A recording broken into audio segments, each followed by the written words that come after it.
नमस्कार साथियों, आप सभी लोगों का स्वागत है वैष्णवी स्टडी इंस्टीट्यूट के ऑनलाइन क्लासेस में। आज हम लोग टेट और सुपर टेट की विशेष क्लास के साथ उपस्थित हुए हैं। आज हम लोग सबसे पहले हिंदी की शुरुआत करेंगे और आपको हर सब्जेक्ट मतलब प्रत्येक सब्जेक्ट के क्रम वाइज लेक्चर प्रोवाइड कराए जाएंगे।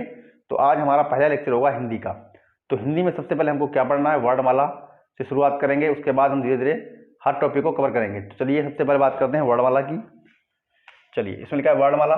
तो वर्णमाला का शाब्दिक अर्थ होता है वर्णों की माला। वर्णों की माला। चलिए, वर्णमाला का शाब्दिक अर्थ होता है वर्णों की माला। अगर आपसे क्वेश्चन पूछ दिया जाए, पहला ही क्वेश्चन यहां से पुट होगा कि वर्णों की माला, वर्णमाला में कौन सा समास है, तो वर्णमाला में हमारा तत्पुरुष समास होगा, क्योंकि वर्णमाला का शाब्दिक अर्थ होता है वर्णों की माला।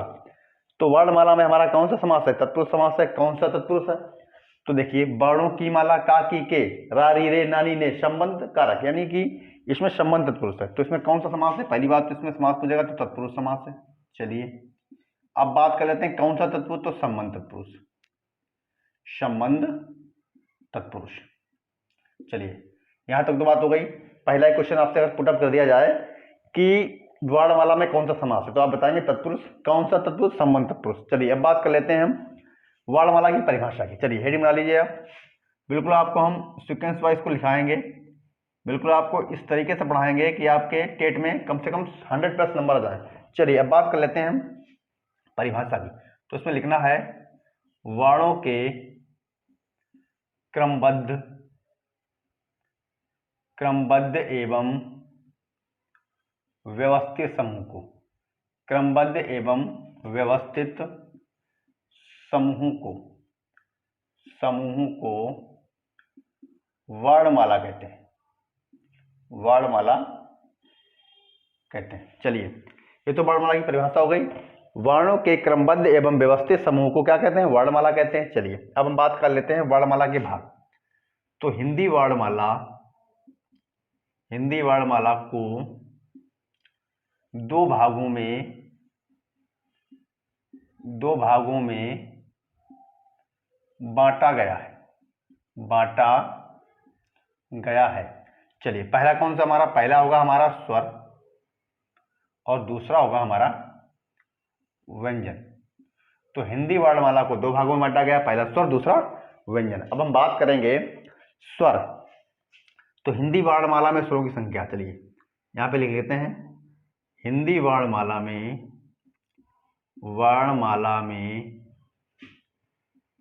स्वरों की संख्या कितनी होती है, स्वरों की संख्या होती है हमारी 11। हिंदी वर्णमाला में स्वरों की संख्या हमारी 11 होती है। उसके बाद हम बात कर लेते हैं कि स्वरों की मात्राएं कितनी होती हैं। जो 11 स्वर होते हैं उनमें मात्राएं कितनी होती हैं, तो स्वरों की मात्राएं होती हैं, देखिए पहले होते कौन कौन से लिख लीजिए। छोटा आ, बड़ा आ, छोटी ई, बड़ी ई, छोटा ऊ, बड़ा ऊ, री, ए, आई, औ, ओ, औ। ये हमारे हो गए 11 स्वर। अब देखिए स्वरों की मात्राएं कितनी होती है, तो देखिए स्वरों की मात्रा हमारी होती है 10, क्योंकि छोटा की मात्रा कोई होती नहीं, बाद में की 10 की मात्राएं होती हैं। तो स्वरों की मात्रा कितनी होती है 10। ये क्वेश्चन आप पूछ सकता है आपसे। चलिए, आपसे पूछ सकता है हिंदी वर्णमाला को कितने भागों में बांटा गया, तो हिंदी वर्णमाला को 2 भागों में बांटा गया, स्वर व्यंजन। दूसरा पूछ सकता है हिंदी वर्णमाला में स्वरों की संख्या कितनी है, 11। चलिए, फिर तीसरा क्वेश्चन आपसे पूछ सकता है कि स्वरों की मात्राएं कितनी है, स्वरों की मात्राएं 10 होती है, क्योंकि छोटा की मात्रा होती नहीं है, बाद में की 10 की मात्रा होती है। अब हम बात कर लेते हैं स्वरों की मात्रा। अब हम बात करते हैं मात्रा के बारे में। अब मात्रा क्या है, बात प्रश्न यहाँ पे आता है कि स्वरों की मात्राएं 10 होती हैं। अब मात्रा का अर्थ क्या होता है, अब हम बात करते हैं मात्रा की। अब मात्रा को लिख लीजिए आप एक लाइन में, आज के बाद नहीं भूलेंगे। मात्रा का मतलब होता है किसी वर्ण के उच्चारण में लगने वाला समय। किसी भी वर्ण के उच्चारण में जो समय लगता है उसको हम क्या कहते हैं, मात्रा कहते हैं। जैसे छोटा हम बोलें तो जितना समय लगेगा बोलने में वही क्या कहलाती है, वही मात्रा कहलाती है। जैसे बड़ा आप बोलें और जितना समय लगेगा वही क्या है, हमारी मात्रा है। चलिए अब बात कर लेते हैं स्वरों के भेद के बारे में। चलिए इसको मिटा रहे हैं, अब बात करेंगे स्वरों के भेद। चलिए स्वरों के भेद की बात करेंगे तो सबसे पहले इसमें एक बात समझनी है कि स्वर की परिभाषा पहले आपको समझनी है। चलिए पहले बात करेंगे स्वर की। चलिए हेडिंग मार लीजिए आप स्वर। अब हम बात करेंगे स्वर की। तो स्वर का मतलब होता है वे वर्ण जो किसी अन्य वर्ण की सहायता से, वे वर्ण जो स्वतंत्र रूप से उच्चारित होते हैं। भाई वे वर्ण जो स्वतंत्र रूप से उच्चारित होते हैं उन्हें स्वर कहते हैं। ठीक। चलिए एक संस्कृत में एक सूक्ति है, स्वयं राजते इति स्वरा। स्वयं राजते इति स्वरा यानी जो स्वयं उच्चारित होते हैं वो हमारे क्या है, स्वर है। स्वयं राजते जो स्वयं राज करते हैं वो क्या है भाई, जो स्वयं राज करेगा वो अपने पर निर्भर होगा, दूसरे पर निर्भर नहीं होगा। और व्यंजन क्या है, दूसरे पर निर्भर है। व्यंजन बगैर स्वर के नहीं बोले जाते हैं। तो स्वर वे वर्ण जो स्वतंत्र रूप से बोले जाते हैं, या ऐसे कह सकते हैं वे वर्ण जो बिना किसी अन्य वर्ण की सहायता लिए उच्चारित होते हैं उनको हम क्या कहते हैं, स्वर कहते हैं। तो दूसरे वे वर्ण जो किसी अन्य वर्ण की सहायता लिए बिना उच्चारित होते हैं, कि जिनका उच्चारण होता है मतलब किसी अन्य वर्ण की सहायता नहीं लेते हैं, खुद से उच्चारित होते हैं, वो क्या रहते हैं, हमारे स्वर कहलाते हैं। चलिए अब बात, ये तो परिभाषा हो गई। अब हम बात करते हैं स्वरों के भेद की। चलिए इसको मिटा लीजिए। अब हम बात करेंगे स्वर के भेद। चलिए अब हेडिंग बनानी है आपको, स्वर के भेद। स्वर के भेद। अब स्वर के भेद की बात कर लेते हैं। तो आपको कुछ करना है नहीं, अगर आपको पता नहीं है तो आप लिख सकते हैं स्वर। आप लिखेंगे स्वर और उनको गिन लेंगे, एक हमारा हो गया, दो हो गए और तीन हो गए। तो स्वर के भेद कितने होते हैं, तीन होते हैं। यहाँ पे लिख दीजिए तीन। कौन कौन से होते हैं लिख लीजिए अब। पहला होता है उत्पत्ति, इसी को कहते हैं व्युत्पत्ति। इसी को कहते हैं बनावट के आधार पर स्वर के भेद। उत्पत्ति, व्युत्पत्ति या बनावट के आधार पर स्वर के भेद, नंबर एक। नंबर दो में लिखना है आपको मात्रा के आधार पर, मात्रा के आधार पर स्वर के भेद। चलिए अब बात कर लेते हैं हम तीसरे, जिह्वा की उच्चारण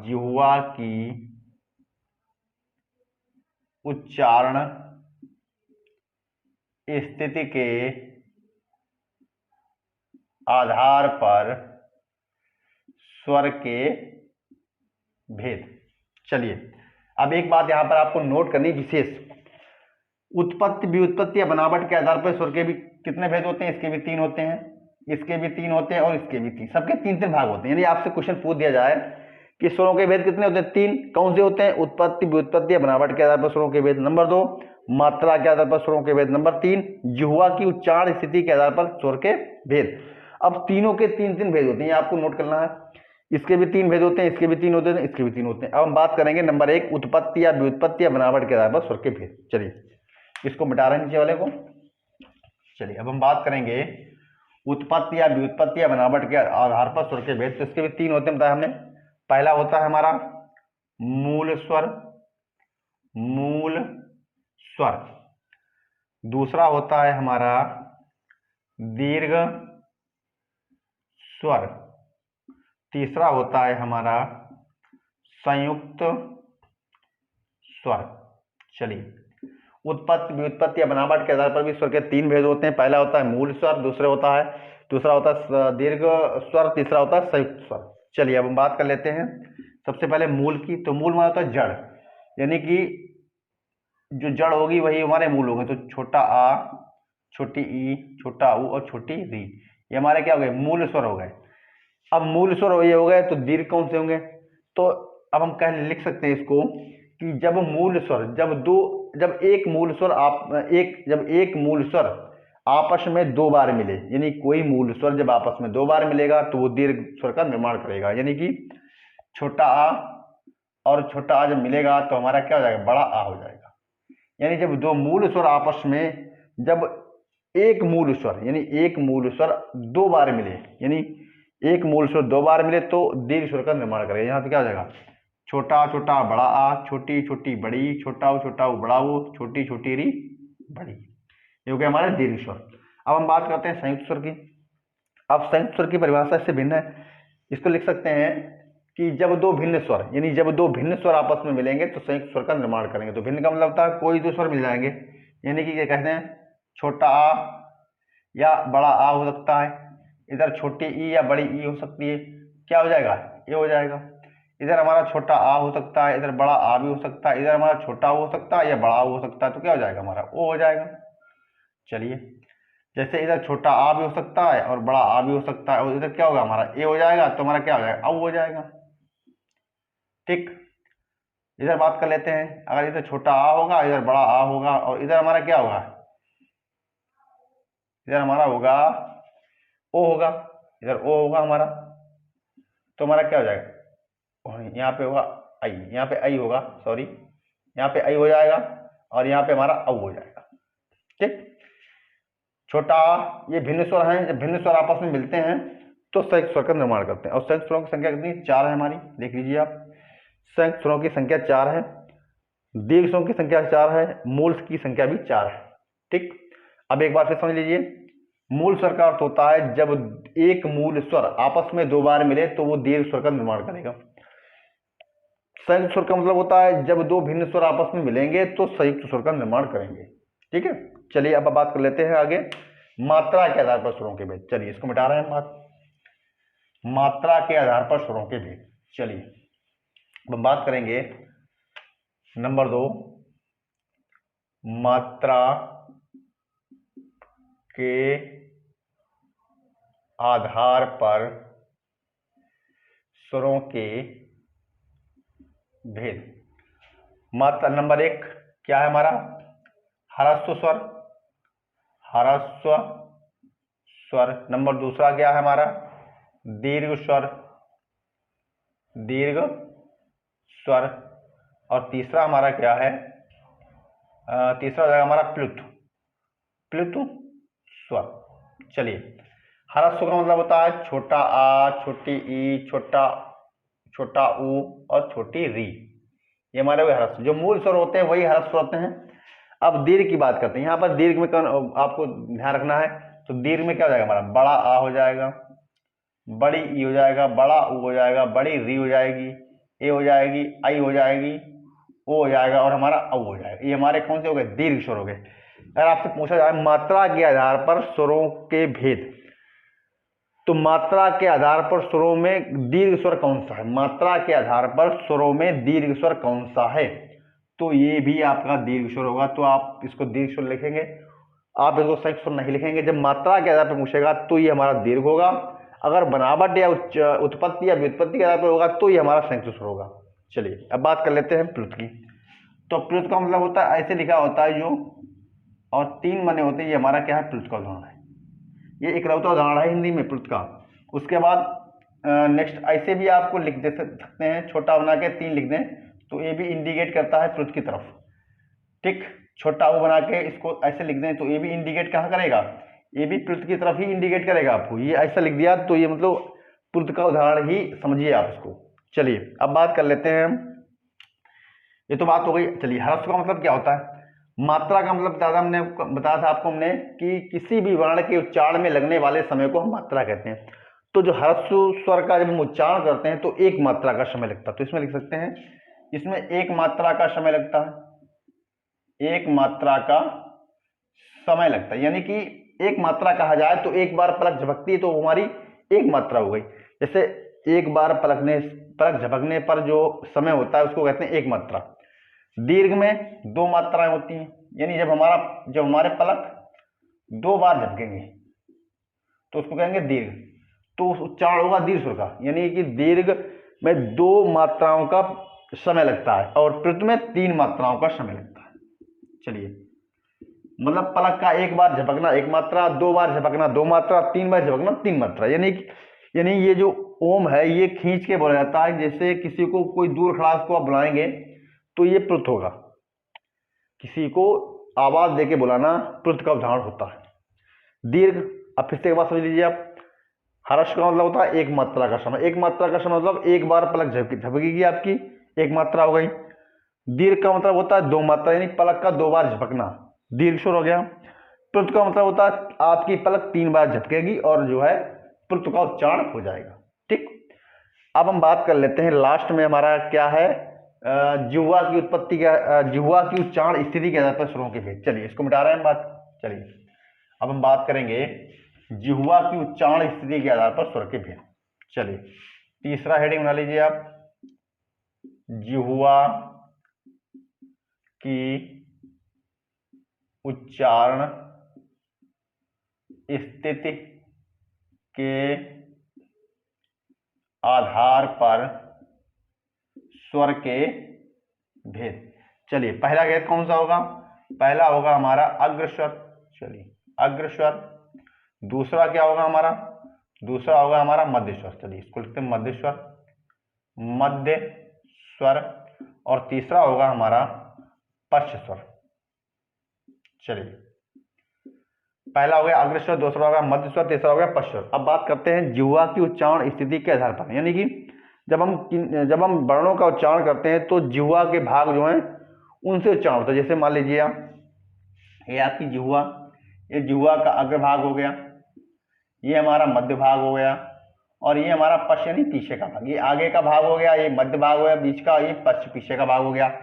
तो जो जिह्वा के अग्रभाग से वर्ण बोले जाएंगे उनको हम कहेंगे अग्रस्वर, जो मध्य भाग से बोले जाएंगे उसको मध्य स्वर कहेंगे, और जो पश्च भाग से बोले जाएंगे उनको हम पश्च स्वर कहेंगे। तो चलिए सबसे पहले हम बात करते हैं अग्रस्वर की। तो अग्रस्वर में आपको देखिए इसमें क्या है, छोटी ई है, बड़ी ई है, ए है और आई है।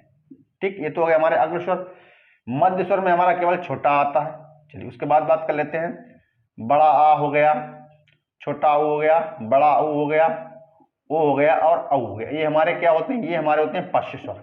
ये क्वेश्चन बहुत ही ट्रेंडिंग में है, सबसे ज्यादा क्वेश्चन पूछा जाने वाला क्वेश्चन यही है कि अग्रस्वर कौन सा है, मध्य स्वर कौन सा है, पश्च स्वर कौन सा। तो आप याद रखिए अग्रस्वर में ये चार है, मध्य स्वर में केवल छोटा आ है, और पश्च स्वर में ये 5 वर्ण है। चलिए ये जिह्वा की उच्चारण स्थिति के आधार पर वर्णों का विभाजन हुआ।